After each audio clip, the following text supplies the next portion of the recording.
Hi, everybody. I'm Linda, the old bird. I'm a city girl living in the country, starting a new Rosemary business. Some days are skyscrapers, and some are roosters. This is my new vlog post. The title of this one is Men is Not Rosemary. Trying to develop crops for my new business has been interesting, to say the least. So I bought 2 mint plants.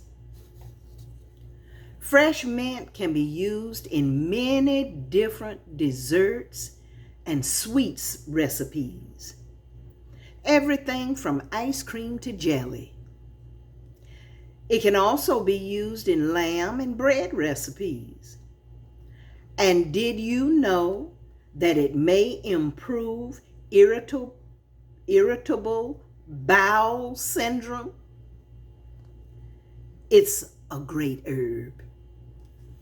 They say that there are over 600 varieties and flavors that are distinct one from another.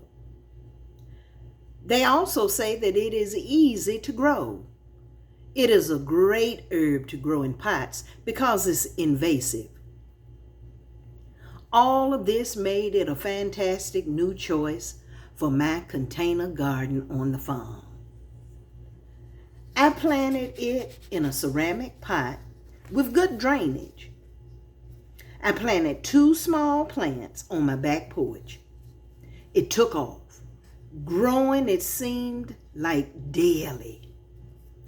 The chocolate mint, that was the one with the little brown stem, started growing like ivy.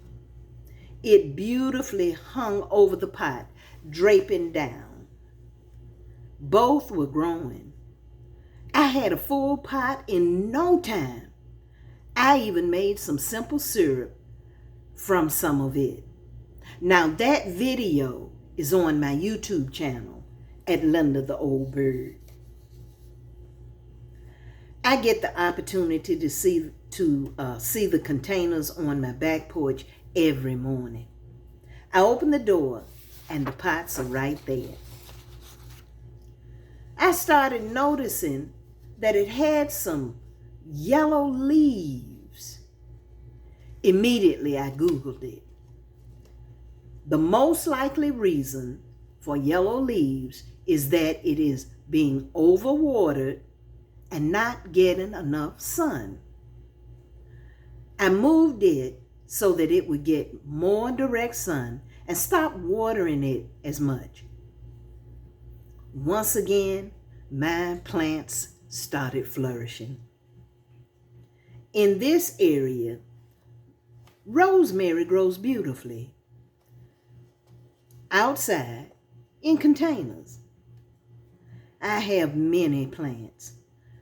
The sun, the temperature, the amounts of rain seem to be exactly what it needs. I have replenished it, and then that's when I add a little water during those dry times. I watch it grow, cut it for shipping, and make infused oils.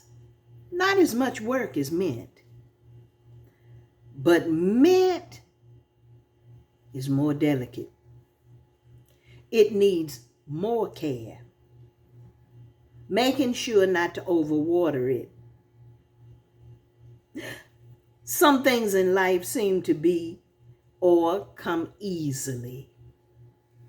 And then there are those things that take more work than we could have ever imagined.